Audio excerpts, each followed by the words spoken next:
I'm here representing quite an unusual bunch of people today, the class of 2011. Now our class is something else, let me tell you.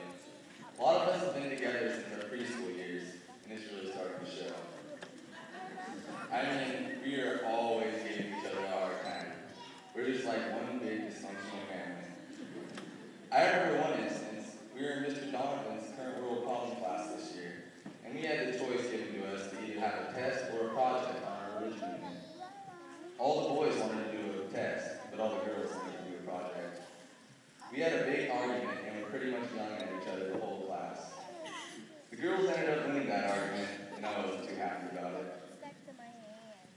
We were always disagreeing, but in the end, we're back to being friends again. We all love each other, but that's just my opinion. I don't know about the rest of these guys. Our class had a lot of opportunities to go to different places in the past.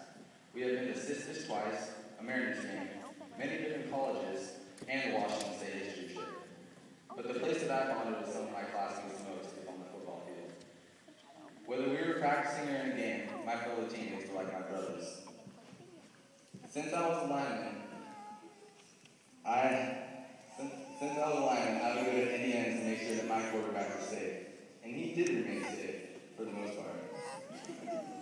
I can remember Matt running back a punt for a touchdown, and I ran into the end zone with him just because I wanted to be there and celebrate with him when he scored. After a big victory, we would celebrate like we just won the Super Bowl. And it didn't just have to be the players who just got done with the game either. Classmates would spew onto the field like a champagne bottle that just got popped open and give us big hugs and congratulate us. Man, those were the days.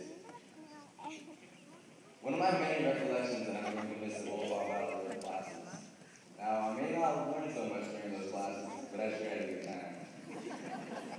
I constantly had Carney riding my butt to get back on the task at hand or to get on the stage. Well, Mr. Carney, now I'm on the stage.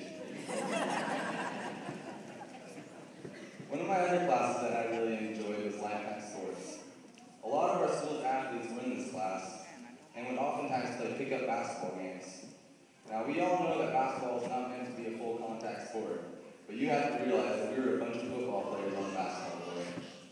I can recall Luke Mackey going up for a lane, and then one of us would go up for a block and take out his legs in midair. And of course, Mr. Peterson would see us on the sideline and yell at us, "If one of you guys gets hurt before districts, I'm going to kill you." One of our other activities that we would do was lift weights. Now, many of you may not realize this, but music really pumps us teenagers up when we're lifting. If you walked into the weight room during one of our sessions, you could hear a lot of us screaming in excitement for getting a certain weight up, or maybe just dancing around the weight room to the music. I'm really going to miss those classroom teachers. Many classes before us have said that they have the best students, and they get along so well, and we're on the other line. All of us fight sometimes, but for the most part, we get along. Class of 2011, I'm going to miss you deeply. Wish the best to every single one of you. Thank you.